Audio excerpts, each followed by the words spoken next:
রাজধানী সহ দেশ জুড়ে বৈরী আবহাওয়া, সমুদ্র বন্দরে ৩ নম্বর সতর্ক সংকেত জারি, অভ্যন্তরীণ সব রুটে নৌযান চলাচল বন্ধ। প্রায় থেকে বৃষ্টি শুরু হয়েছে, তার সাথে বাতাসও আছে, কোনো কাজকর্ম যাইতে পারে না, কেউ লঞ্চ খুলতে পারে না। গণতন্ত্র উত্তরণে সুষ্ঠু ও গ্রহণযোগ্য নির্বাচনের প্রস্তুতি নিচ্ছে অন্তর্বর্তী সরকার। জাপানের নিক্কেই ফোরামে বললেন ডক্টর ইউনূস।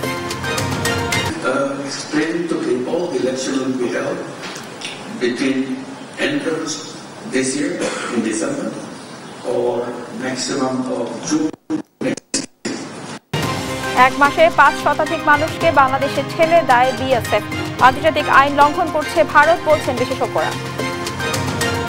রাতভর সেনা অভিযানের রাজধানী ডেমরা ও মান্ডার থেকে টিসিবির ৪০০ বস্তা চাল ও ৫৫০ বস্তা ডাল উদ্ধার, আটক ৩। আন্তর্জাতিক জাতিসংঘ শান্তিরক্ষী দিবস আজ, স্বরাষ্ট্র উপদেষ্টার অংশগ্রহণে র্যালি সহ রাজধানীতে নানা আয়োজন সশস্ত্র বাহিনীর। ট্রাম্পের সমালোচনার মুখে মার্কিন সরকারি দক্ষতা বিভাগ ছাড়ার ঘোষণা ধনকুবের ইলন মাস্কের, নিশ্চিত করেছে হোয়াইট হাউস। এবং উয়েফা কনফারেন্স লিগের শিরোপা জিতে ইতিহাস গড়ল English giant Chelsea, Spanish club Real বেটিসকে হারালো ৪-১ গোলে। দেখছিলেন সংবাদ শিরোনাম। সংবাদ দুপুরের সঙ্গে আছি আমি রাবে ইসলাম স্নেহা। এবার বিস্তারিত। রাজধানী ঢাকা সহ দেশ জুড়ে বিরাজ করছে বৈরী আবহাওয়া। এতে দেশের সব সমুদ্র বন্দরকে ৩ নম্বর সতর্ক সংকেত জারি করা হয়েছে। আবহাওয়ার অফিস জানায়, খুলনা, বরিশাল, পটুয়াখালী, নোয়াখালী, চট্টগ্রাম ও কক্সবাজার এলাকায় ঘন্টায় ৬০ থেকে ৮০ কিলোমিটার বেগে ঝড়ো হাওয়া ও বজ্রসহ বৃষ্টি হতে পারে। তাই এসব এলাকায় নদী বন্দরে ২ নম্বর সতর্ক সংকেত দেওয়া হয়েছে। অন্যদিকে অন্যান্য এলাকায় ৪৫ থেকে ৬০ কিলোমিটার বেগে দমকা হাওয়া সহ বৃষ্টি হতে পারে। তাই সেসব স্থানে ১ নম্বর সংকেত দেওয়া হয়েছে। আগামী ২৪ ঘন্টায় দেশের ৮টি বিভাগে দমকা হাওয়া সহ হালকা থেকে মাঝারি এবং কিছু জায়গায় ভারী বর্ষণের সম্ভাবনা রয়েছে।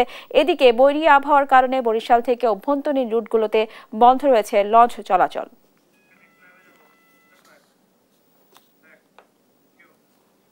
সাগরে নিম্নচাপের প্রভাবে সারা দেশে বইছে ঝড়ো বৃষ্টি।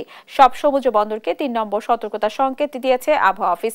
এ নিয়ে আরো জানাতে কক্সবাজার, ভোলা ও নোয়াখালী থেকে সরাসরি যুক্ত হচ্ছেন সহকর্মী আব্দুর রহমান, ছোটন সাহা ও মাওলা সুজন।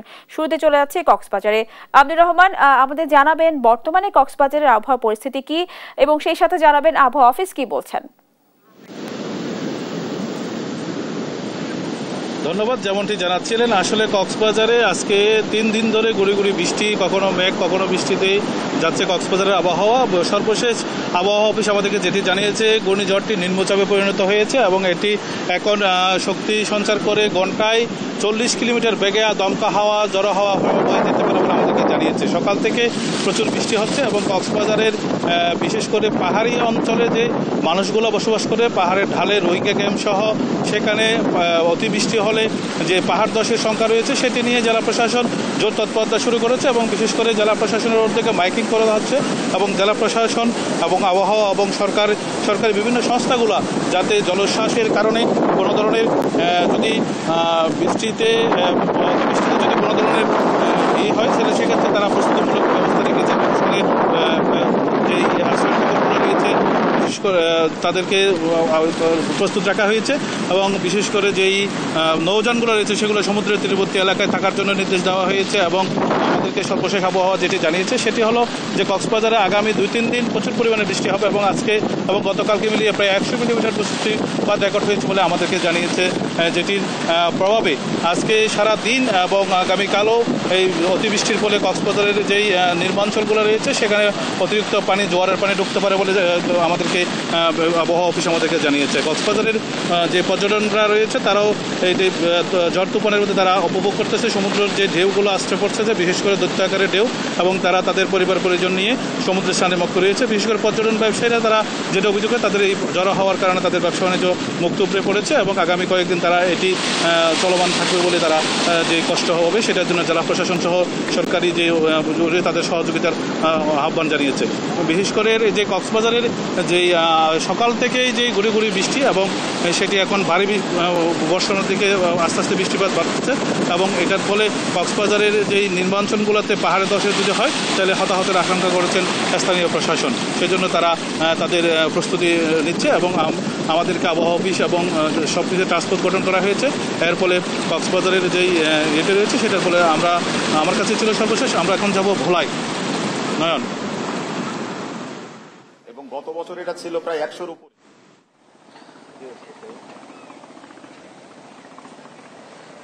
আপনি যেমনটি বলছিলেন একই অবস্থা বলা যায় যে দ্বীপ জেলা ভোলার। আমরা দেখেছি যে সকাল থেকে কিন্তু ঝোড়ো বাতাস এবং ভারী বর্ষণ কিন্তু উপকূলের উপর দিয়ে বয়ে গেছে এবং যেহেতু 2 নম্বর সতর্কতা সংকেত চলছে বিআইডব্লিউটি এর পক্ষ থেকে ভোলার অভ্যন্তরীণ এবং দূরপাল্লা রুটের কিন্তু নৌযান চলাচল বন্ধ করে দেওয়া হয়েছে এই বৈরী ভাবের কারণে। এবং একই সাথে সকাল থেকে যে ভারী বর্ষণ হয়েছে প্রায় এখন থেকে সকাল থেকে প্রায় 50 মিলিমিটারের মতো বৃষ্টিপাত হয়েছে এমনটি আমরা জেনেছি এবং নদ নদীর পানি বলা যায় অস্বাভাবিক হারে বৃদ্ধি পেয়েছে এবং এই বৃদ্ধির ফলে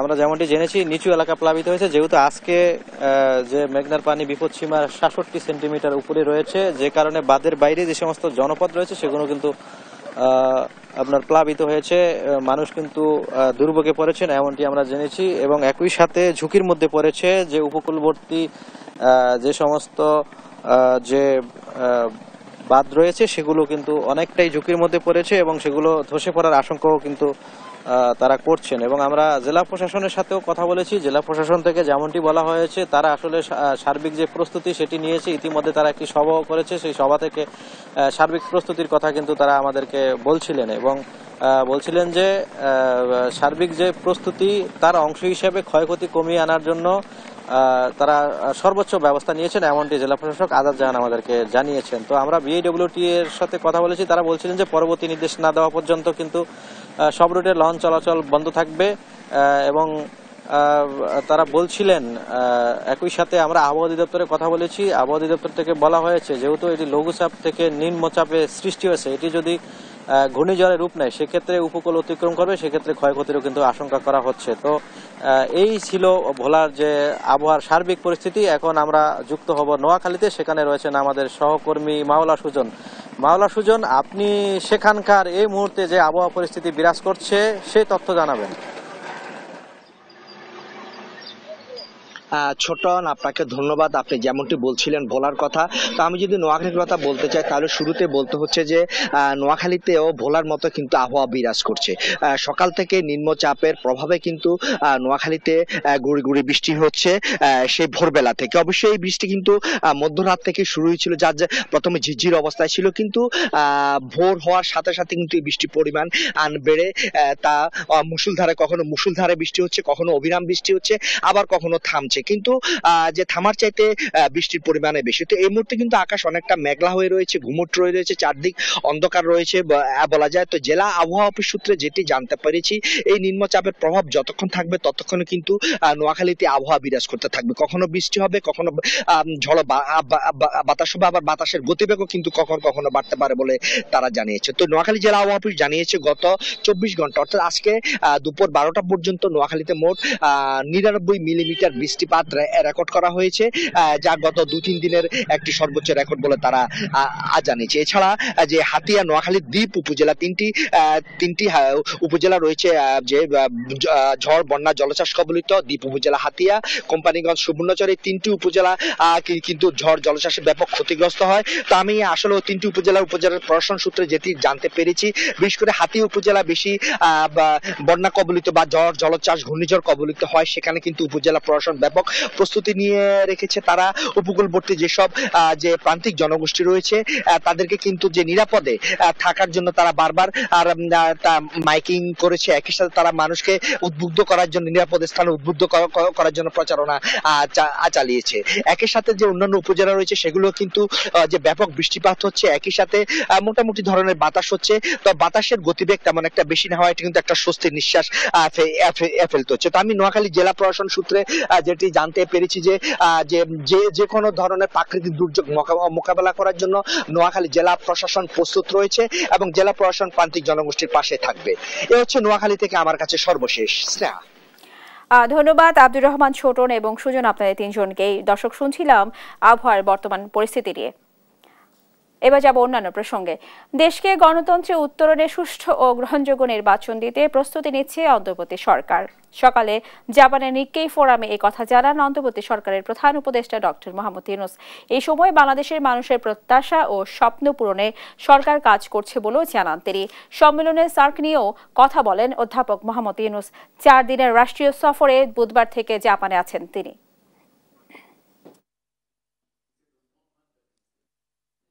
So reform is one agenda for us. Next one is trial the people who are perpetrators of all the crimes in this country. So we have a international tribunal to try all the criminals. So this is number 2. Number 3 is election. Finally, the election. So we have been explaining to people the election will be held between end of this year in December or maximum of June. সরকারি চাকরি অধ্যাদেশ 2025 বাতিল না হওয়া পর্যন্ত আজ থেকে 1 ঘন্টার কর্মবিরতি পালন করেছে সরকারি কর্মকর্তা কর্মচারীরা। সকাল 10টা থেকে শুরু হয়ে চলে বেলা 11টা পর্যন্ত। পূর্ব ঘোষণা অনুযায়ী সচিবালয়ের কর্মচারীরা সকাল থেকে এই কর্মবিরতি পালন করে। দাবি আদায় না হলে আগামী রোববার নতুন কর্মসূচি দেবেন তারা। তবে জাপান সফর শেষে প্রধান উপদেষ্টা আগামী শনিবার দেশে ফিরলে কর্মচারীদের দাবির কথা তার কাছে তুলে ধরবেন মন্ত্রী পরিষদ সচিব। এদিকে 25 ক্যাডারের কর্মকর্তারা গতকাল দ্বিতীয় দিনের মতো সারা দেশে কলম বিরতি পালন করেন।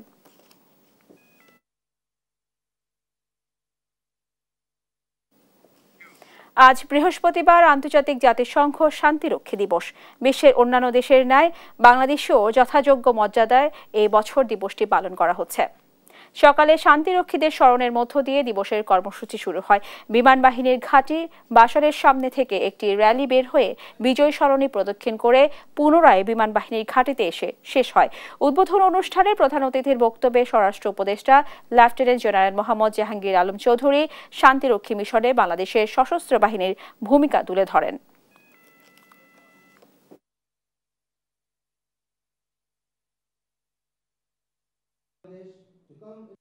Over the past 3.5 decades, Bangladesh peacekeepers have served with distinction in numerous challenging missions across the global, earning accolades for their professionalism.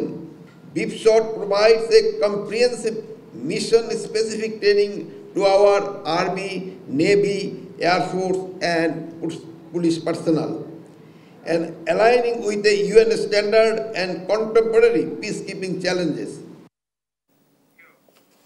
রাজধানীর ডেমরা ও মান্ডার 2টি গোডাউন থেকে প্রায় 1400 বস্তা চাল, 528 বস্তা ডাল সহ বিপুল পরিমাণ টিসিবির পণ্য জব্দ করেছে সেনাবাহিনী।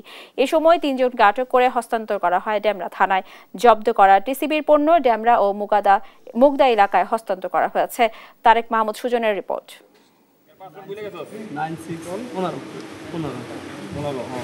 ঘন্টার পর ঘন্টা দীর্ঘ লাইনে দাঁড়িয়েও টিসিবির পণ্য না পেয়ে প্রায় খালি হাতে ফিরতে হয় নিম্ন আয়ের মানুষদের। তবে সেই পণ্যই মজুত করে মোড়ক পাল্টে বাজারে বিক্রি করে আসছে অসাধু চক্র। বুধবার রাতে রাজধানীর ডেমরার একটি গোডাউনে অভিযানে যায় সেনাবাহিনীর একটি দল।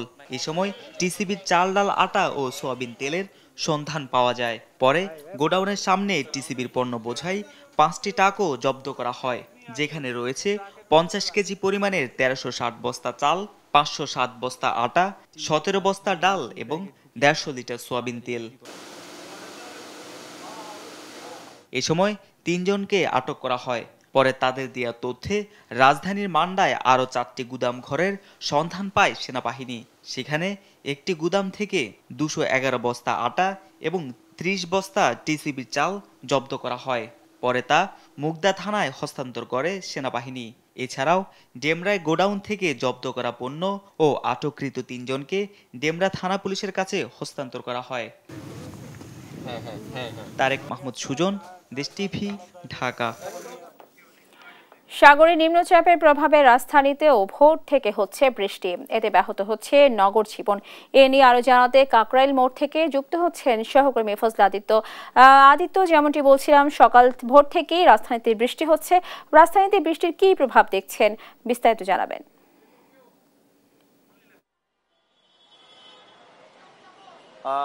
মূলত স্নেহা যেমনটি বলছিলেন যে সকাল থেকে যে বৃষ্টির কারণে নগরবাসীর যে ভোগান্তি, বিশেষ করে রাজধানীতে যে অফিসগামী স্কুলগামী যে শিশুরা রয়েছেন তাদের স্বজনরা মিলে, অর্থাৎ তাদের বাবা মা তাদেরকে নিয়ে যে স্কুলে যাওয়া আসা করছে, সেই জায়গাটা থেকে কিন্তু বেশ ভোগান্তিতে পড়তে হয়েছে। আপনি দেখতে পাচ্ছেন যে আমার পিছনে কিন্তু বেলি রোড, এবং বেলি রোডের দিকেও কিন্তু বেশ দূর ধরে লাইন ধরে দেখতে পাচ্ছেন যে স্কুল থেকে যে বাচ্চা কাচ্চারা যাওয়া আসা করছে তারা এভাবে হেঁটে যাওয়া আসা করছে, এবং যানজট থাকার কারণে মূলত ঘন্টার পর ঘন্টা গাড়িগুলো রাস্তায় থমকে থাকছে। এবং আপনাকে আমি একটু কথা বলতে চাই, এখানকার কয়েকজন যারা জ্যামে বসে আছেন, বেশ কিছুক্ষণ ধরে আমরা এখানটায় রয়েছি এবং দেখতে পাচ্ছি যে এখানে বেশ কিছুক্ষণ ধরে জ্যামে বসে আছেন। তো আমি একজনের সাথে কথা বলতে যাচ্ছি, উনি কতক্ষণ ধরে মূলত এখানে জ্যামে বসে আছেন, আমরা একটু যদি যুক্ত হওয়ার চেষ্টা করি। আপনারা কতক্ষণ ধরে এখানে জ্যামে বসে আছেন যদি একটু বলতেন আমাদের। 30 মিনিটের মতন জ্যামে বসে আছি। এই সিগন্যালটাই 30 মিনিট যাবত বসে আছে। দর্শক, আমরা ওই ব্রিজ থেকে এই পর্যন্ত 1 ঘন্টা হয়ে গেছে, এইখানে বসেছি 30 মিনিট। এত ভয়াবহ জাম যেটা বলার মতো না। আজকে কালকে মিটিং ছিল, এত ছিল না, কিন্তু আজকে অতিরিক্ত জাম হয়ে গেছেন। এইখানে বসে আছে আধা ঘন্টা 30 মিনিট, আর ওই ব্রিজ থেকে এই পর্যন্ত আইসি 1 ঘন্টা লাগছে আমাদের, পুরো 1 ঘন্টা। স্কুল যেতে পারতেছে না বাচ্চা, স্কুলের টাইম চলে যাচ্ছে, স্কুল যেতে পারতেছি না আমরা। স্নেহা, যেমনটি রাস্তায় যা মানুষরা রয়েছেন, বিভিন্ন স্কুলগামী যাত্রীদের এবং বিভিন্ন অফিসগামী যে মানুষগুলো রয়েছে, তারা কিন্তু ঘন্টার পর ঘন্টা এভাবেই কিন্তু রাস্তায় থমকে থাকছেন এবং রাস্তার মধ্যে কোনো নিরসন দেখতে পাচ্ছেন না। উপরন্তু বিভিন্ন সভা সমাবেশের কারণে, বিভিন্ন রাস্তা আটকে রাখার কারণে মূলত এই যানজটের কারণগুলো আরও বৃদ্ধি পাচ্ছে। তারা বারবারই বলছেন যে এই ধরনের সমস্যাগুলো থেকে যেন সরকারের কাছে বিভিন্ন সময় কিন্তু প্রস্তাবও দিয়েছেন। তো সরকার এই ধরনের জিনিসপত্রগুলো সমাধানের দিকে যাবে এবং যাত্রীদের যে ভোগান্তি এবং নগরবাসীর যে ভোগান্তি সেগুলোর লাঘব পাবে, এমনটাই প্রত্যাশা করছেন। এই ছিল আমার কাছে রাজধানীর কাকরাইল থেকে যানজটের সর্বশেষ তথ্য। আদিত্য, আপনাকে ধন্যবাদ। দর্শক, শুনছিলাম বৃষ্টির প্রভাবে রাজধানীতে রাস্তাঘাটের খবরাখবর। চলতি অর্থ বছরের ঋণের সুদ পরিশোধের চাপ এখনও অন্তর্বর্তী সরকারের মাথায়। এর মধ্যে 2025-26 অর্থ বছরের বাজেটও থাকবে ঘাটতি, যা পূরণে নিতে হবে ঋণ, বাড়বে আরও সুদের চাপ। অর্থনীতিবিদরা বলছেন, ঋণের বোঝা না বাড়িয়ে কর আদায় বাড়ানোর দিকে নজর দিতে হবে সরকারকে। M A আজিমের report. ঘাটতি মোকাবেলায় 2025-26 অর্থ বছরের বাজেটেও ঋণের উপর নির্ভর করতে হচ্ছে অন্তর্বর্তী সরকারের।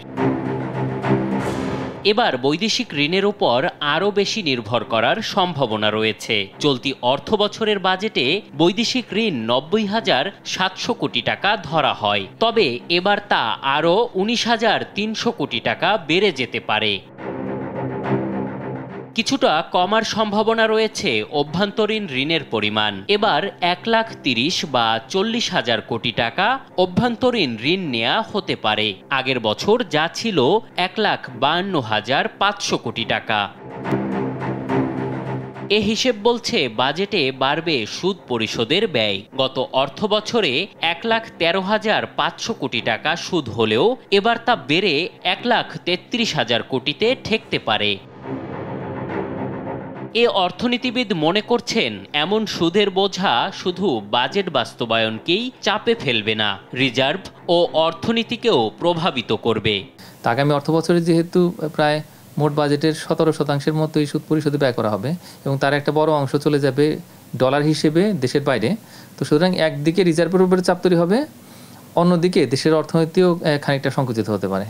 তবে বৈদেশিক ঋণ কমিয়ে অভ্যন্তরীণ আয় বাড়ানোর তাগিদ এ অর্থনীতিবিদের। তার মতে ঢেলে সাজাতে হবে কর আদায় প্রক্রিয়াকেও। সুদের চাপটা কমানোর উপায় হচ্ছে যে আপনি ঋণ নেবেন না, বেশি ঋণ নেবেন না। যদি আপনি বেশি ঋণ নেন তাহলে আপনি সুদের বোঝা তো বাড়তেই থাকবে। আর বেশি ঋণ আপনি নিতে পারবেন না তখন যখন আপনার ডোমেস্টিক রেভিনিউ, আভ্যন্তরীণ কর আয় বা কর বহির্ভূত আয় আপনি বাড়াতে পারবেন। আর ওটা আপনি বাড়াতে পারবেন যখন আপনি ট্যাক্স নেট এবং ট্যাক্স রেট, ট্যাক্স বেস এবং ট্যাক্স আদায় এগুলো ঠিকমতো করতে পারবেন। ওটা আবার করতে গেলে আপনার ট্যাক্স অ্যাডমিনিস্ট্রেশনের রিফর্ম লাগবে। এই সবগুলো জিনিস বাজেটে করতে পারলে আস্তে আস্তে সুদের বোঝা কমবে। 2023-24 অর্থ বছর পর্যন্ত ঘাটতি মোকাবিলায় অভ্যন্তরীণ ঋণের উপর বেশি নির্ভর করত সরকার। চলতি অর্থ বছরেই বাড়ানো হয় বৈদেশিক ঋণের পরিমাণ, যা এবার আরও বাড়তে পারে। বৈদেশিক ঋণ আর ঋণের সুদ দুটি পরিশোধ করতে হয় ডলারের হিসেবে। সেক্ষেত্রে ডলারের মূল্য বৃদ্ধি পেলে বাড়তে পারে ঋণের বোঝা আর সুদের চাপ। এম এ আজিম, দেশ টিভি, ঢাকা। বাংলাদেশ সীমান্ত দিয়ে পুশিন অব্যাহত রেখেছে ভারত। গত এক মাসে সীমান্ত দিয়ে 5 শতাধিকের বেশি মানুষকে পুশিন করেছে বিএসএফ। ভারত থেকে বাংলাদেশে পুশিনের ঘটনায় সীমান্তবর্তী জেলাগুলো উত্তপ্ত হয়ে উঠেছে। বিশ্লেষকরা বলছেন ভারত আন্তর্জাতিক কোনো আইনই মানছে না। সহকর্মীদের সঙ্গে নিয়ে কাজী শাহেদের প্রতিবেদন। বাংলাদেশ সীমান্ত দিয়ে পুশিন অব্যাহত রেখেছে ভারত। এ মাসে এখন পর্যন্ত দেশের বিভিন্ন সীমান্ত দিয়ে 469 জনকে পুশিন করেছে দেশটি। এর মধ্যে 1 থেকে 26 মে পর্যন্ত 301 জনকে। শুধু 27 মে একদিনেই দেশের 5টি সীমান্ত দিয়ে পুশিন করেছে 168 জনকে। পুশ ইনের ঘটনায় সীমান্ত জেলাগুলো উত্তপ্ত হয়ে উঠেছে। মানুষের মাঝে বিরাজ করছে ক্ষোভ ও আতঙ্ক। তারা বিভিন্ন বর্ডারে আমাদেরকে এলাকাবাসীকে আতঙ্ক তৈরি করে দিয়েছে। যে কোনো মুহূর্তে যে কোনো সময়টা ধরনের পরিস্থিতি খারাপ হয়ে যেতে পারে। আমিও চেষ্টা করছি যে আমার এই সীমান্ত এলাকার আমার জনশক্তি দিয়ে এগুলো খোঁজ খবর রাখার জন্য, যে কোনোভাবে যাতে করে এই সাপোর্ট আমাদের দেশের কোনো মানুষের মাধ্যমে তারা না পায়। সীমান্তে বিজিবি রয়েছেন, ওনারা হয়তো কোনো ঝড় বৃষ্টির কারণে আশ্রয় নিচ্ছেন, সেই সুযোগেই তারা গেট দিয়ে বাইর করে দিয়ে দেয়। পুশিন প্রচলিত নিয়মের বাইরে করা হচ্ছে, যা আইনসম্মত নয়। ভারত আন্তর্জাতিক আইন না মানায় এটি চূড়ান্তভাবে সামগ্রিক নিরাপত্তা পরিস্থিতির উপর প্রভাব ফেলছে বলছেন বিশ্লেষকরা। আমি যে দেশেরই নাগরিক হই না কেন, আমাকে মনে করছে সে বাংলাদেশের নাগরিক। এটা হলো একটা খারাপ দিক। দ্বিতীয় খারাপ দিক হচ্ছে যে আইনানুগ প্রক্রিয়া আমাকে পাঠিয়ে না দিয়ে যে প্রক্রিয়া পাঠিয়ে দেয়, এই পাশে থেকে যদি কোনো সময় আক্রমণ করে তাহলে আমি ক্রস ফায়ারে পড়বো। ভারত যদি মনে করে তাদের দেশে অবৈধ বাংলাদেশি আছে যারা ইলিগালি প্রবেশ করেছে, এটা যদি তারা মনে করে, তাহলে তাদের কিন্তু জাতিসংঘের 1951 সনের প্রটোকল অনুযায়ী ব্যবস্থা নিতে হবে। এভাবে জোর করে ফোর্সিবলি বর্ডারে ডিপোর্ট করে দেওয়াটা কিন্তু কোনো সভ্য দেশের আইনের মধ্যে পড়ে না। চলতি মাসের প্রথম সপ্তাহে পুশিনের ঘটনায় প্রতিবাদ জানিয়ে ভারতের কাছে কূটনৈতিক পত্র দিয়েছে বাংলাদেশ। তারপরও বন্ধ হয়নি পুশিন। ভারতের এমন তৎপরতায় আলোচনার পাশাপাশি বাংলাদেশকেও কঠোর হওয়ার পরামর্শ তাদের।